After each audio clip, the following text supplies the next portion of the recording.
Welcome back to the channel. In today's video, we're diving into some incredible Blender add-ons that will supercharge your workflow.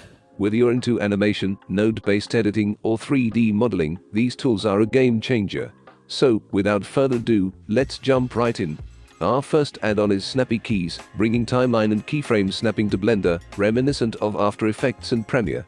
By holding Shift, you can easily snap the timeline to keyframes or keyframes to the timeline cursor or grid.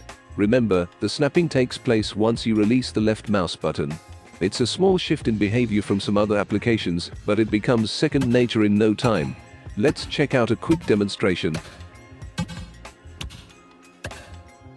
Now, let's talk about Power Node. If you're working with materials, geometry nodes, or any node editors in Blender, this add-on is a must-have. Loaded with custom hotkeys and tools, Power Node makes developing nodes a breeze. The auto-maintenance feature streamlines your workflow, and the true displacement activation is just magic. Plus, the instant node group saving to a custom library is a game changer. Stick around as we explore its features further.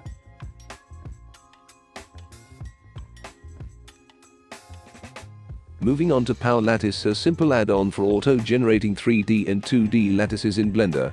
Perfect for dealing with grease pencil objects, Power Lattice adds lattices with the right modifiers and settings directly from Blender's Shift-A menu. The auto hook feature makes adjustments a breeze, and adding 2D lattices to pencil objects is a snap. Stick around to see it in action.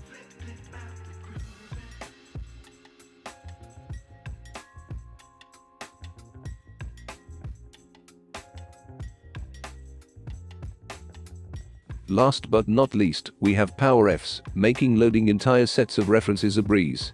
What sets it apart is the powerful search feature that allows you to scour multiple websites for reference images simultaneously. This is a time saver for artists looking for inspiration. Stay tuned to witness the magic of Power Fs. And there you have it, folks. These Blender add-ons are true game changers, streamlining your workflow and boosting your creativity. Links to these fantastic tools are in the description below. If you found this video helpful, don't forget to like, share, and subscribe. As always, keep creating amazing things, and I'll catch you in the next video. Until then, happy blending.